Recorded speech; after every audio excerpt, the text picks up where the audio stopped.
눈 인사도 못하고 영영 이별할 일이 적지 않다. 삶이란 만남으로 시작하여 헤어짐으로 끝납니다. 태어나면서 가족과 처음 만나고 사랑하는 가족과 작별함으로써 삶을 마감합니다. 태어남과 죽음 사이의 모든 삶의 시간 또한 만남과 헤어짐으로 채워집니다. 굳이 불가의 인연설을 들먹이지 않아도 만남과 헤어짐은 일일이 다 헤아리지 못할 만큼 많습니다. 좋은 만남이 있어 삶이 행복하고 가치 있으며 그것을 가장 크고 소중한 힘으로 여기며 삽니다. 물론 지워버리고 싶은 인연도 있겠죠. 심지어 그 악연 하나가 모든 만남을 눌러버릴 만큼 극악스러운 경우도 있습니다. 그래도 우리네 삶에서 만남을 외면하거나 가볍게 여길 수는 없는 노릇이지요.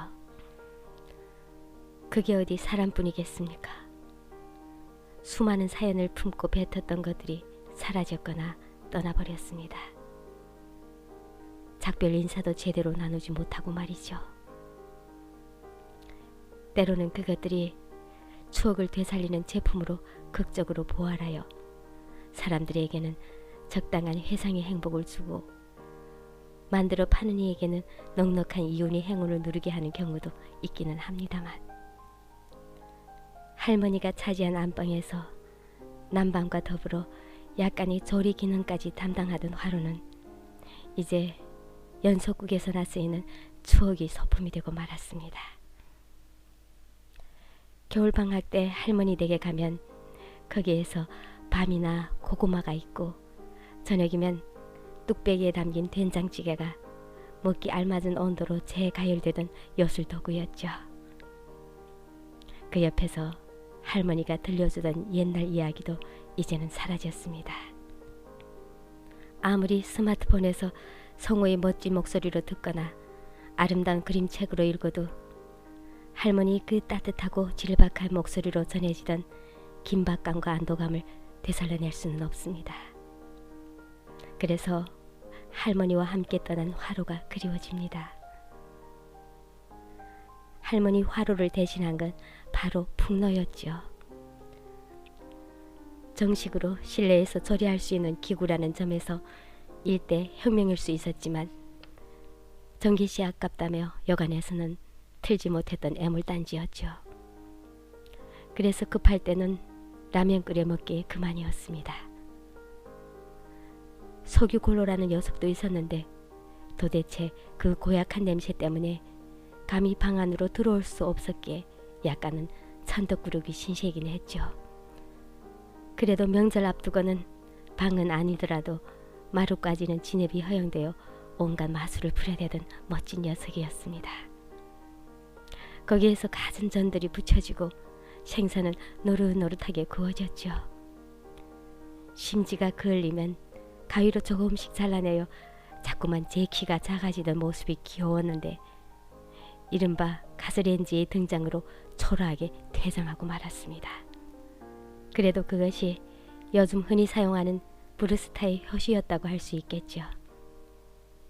그 자존심 하나 지킨 것만으로도 어쩌면 만족하며 뒷전으로 물러나실지 모르겠습니다.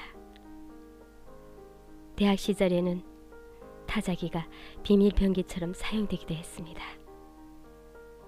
제가 다니던 학교에서는 1학점짜리 영어 타자 수업이 있어서 본관 건물이 강의실에서 그것을 두드려댔습니다. 다행히 입학할 때 국산 크로버 타자기를 선물로 받아서 보고서를 작성할 수 있었습니다. 지금의 컴퓨터 자판처럼 부드럽게 쳐지는 것이 아니라 힘을 꾹꾹 줘야 했기에 몇 장쯤 치면 손가락뿐만 아니라 팔까지 뻐근했지만 그래도 손으로 갈겨 쓴 글씨가 아니라 활자체로 쓰인 보고서를 보면 스스로 뿌듯했습니다. 타자기를 볼 때마다 글씨 쓰는 피아노라는 느낌이 들었죠. 하지만 밤에는 그 특유의 소음 때문에 식구들이 원성이 자자해서 마음껏 부려먹지도 못했습니다. 졸업할 때쯤 출연한 멋진 전동 타자기는 또 어떻고요. 쇠막대기를 눌러 밀어대지 않아도 알아서 척척 행을 바꾸던 그 산뜻함이란. 게다가 수성 테이프로 잘못된 글자를 고칠 수 있어서 당시로서는 꿈의 타작이라는 찬사를 듣기에 부족함이 없었죠. 그러나 당시에 대학 등록금 2배를 거뜬히 넘는 가격 때문에 끝내 수중에는 넣지 못하고 그저 위시리스트에만 올렸는데 어느 틈엔가 그 녀석도 소리 소문 없이 우리 곁을 떠났습니다. 지금도 아주 사라진 건 아니지만 그때만 해도 염가에 하룻밤을 보낼 수 있었던 여인숙도 떠오릅니다. 정신 놓고 술을 마시다 보면 자칫 통행금지 시간을 어겨서 어쩔 수 없이 기어들어가곤 하던 곳이죠. 하도 얇은 벽체여서 옆방 투숙객의 숨소리까지 고스란히 중계되고 술이 덜 깬 녀석들이 고함소리 때문에 제대로 잘 수 없었지만 어차피 서로 제정신이 아니어서 그게 별로 시비거리도 되지 않던 시절이 그 여인숙 말입니다.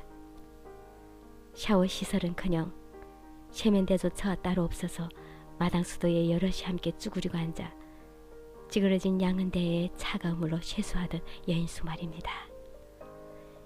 이상하게도 여인숙 하면 다이알 비누가 함께 떠오릅니다. 여간에서는 잘 녹지 않아 오래 가면서도 이전이 투박한 비누와는 달리 향긋해서 인기가 높았죠. 어쩌다 허름한 목욕탕에서 그 비누를 볼 때면 반가운 마음마저 들 지경입니다.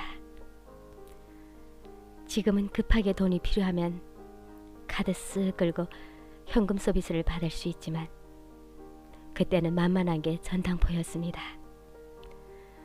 특히 대학가의 식당이나 술집 골목 어귀에는 어김없이 전당포가 있었습니다.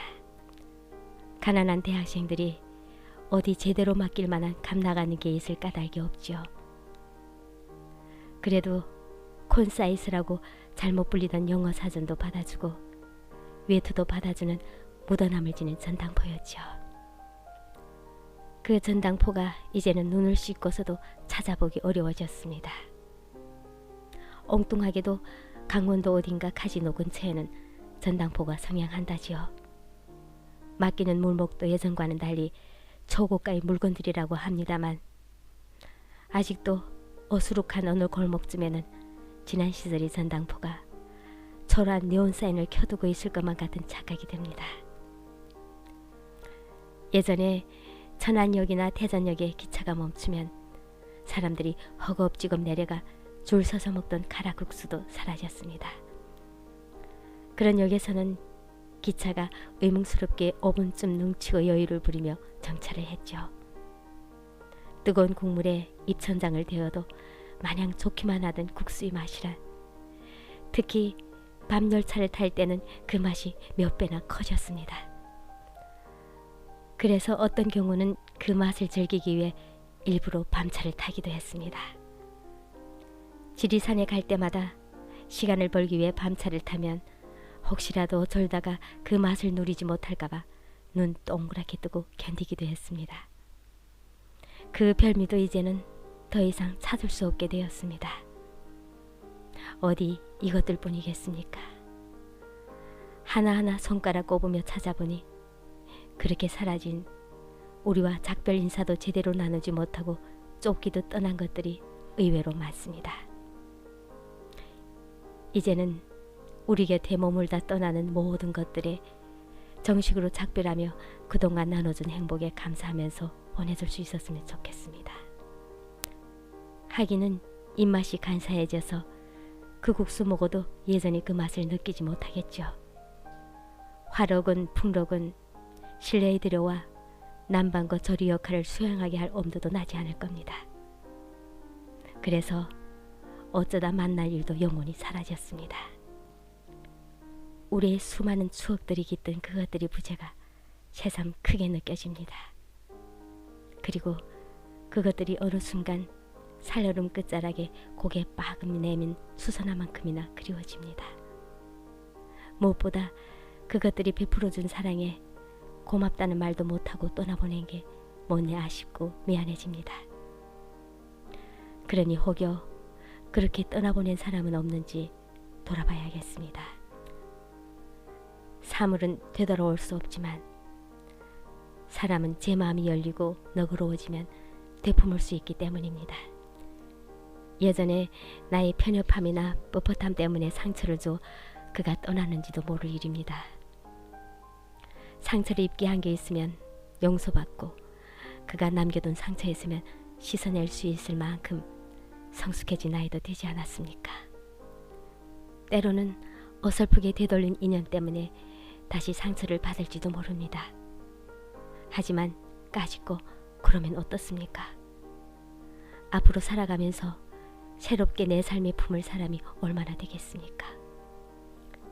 그동안 맺었던 인연들이 자락들을 무덕무덕 잘라내기보다 한 올 한 올 끈기 있게 이어내고 묶어낼 수 있는 넉넉함을 마련하면 그것만으로도 이미 내가 행복할 수 있으니 말입니다.